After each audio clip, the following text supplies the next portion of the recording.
اگر آپ نے ابھی تک میرا چینل سبسکرائب نہیں کیا تو یہ ریڈ کلر کا سبسکرائب لکھا ہوا ہے، اس پہ کلک کر کے میرے چینل کو سبسکرائب کریں تاکہ نئی آنے والی ویڈیو کی اطلاع آپ کو مل سکے۔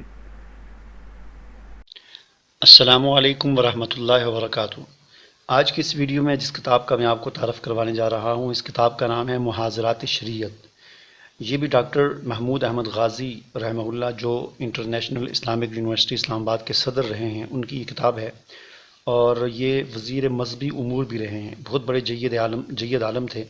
تو یہ ان کے محاضرات ہیں، یعنی ان کے خطبات ہیں کسی ادارے میں، جو انہوں نے مسلسل 12 خطبات اس موضوع پر دیے تھے، شریعت کے موضوع پر، تو ان کو آڈیو سے پھر کتابی شکل میں کنورٹ کر کے شائع کیا گیا ہے۔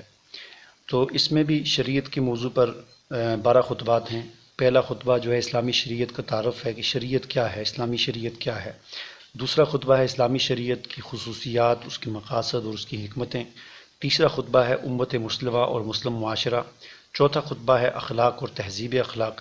پانچواں خطبہ ہے شریعت کا فرد مطلوب، یعنی اسلامی شریعت اور فرد کی اصلاح و تربیت۔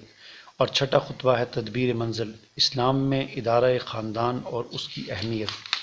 اور ساتواں ہے تدبیر مدن، ریاست و حکومت کے باب میں شریعت کی کیا ہدایات ہیں۔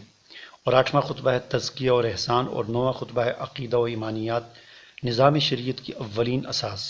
10واں خطبہ ہے علم کلام، عقیدہ و ایمانیات کی علمی تشریح اور تدوین، ایک عمومی تعارف ہے اس کا۔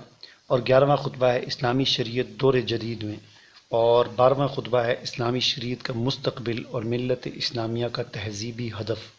تو یہ شریعت کے موضوع پر ڈاکٹر صاحب کے 12 خطبات ہیں، بہت ہی زبردست خطبات ہیں، اور ان کو آپ پڑھیں، ان کا مطالعہ کریں، ان سے استفادہ کریں، اور اپنے علم میں اور اپنے عمل میں اضافہ کریں۔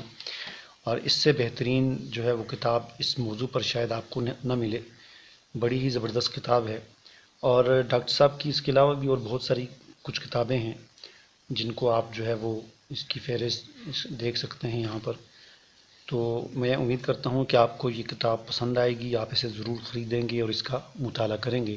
اللہ تعالی ہمیں اپنی شریعت پر عمل کرنے کی توفیق عطا فرمائے، اور یہ دین اسلام جو آج مغلوب ہے، اس کو غالب کرنے کی جدوجہد کرنے کی، اقامت دین کی جدوجہد کرنے کی ہمیں توفیق عطا فرمائے۔ اللہ حافظ۔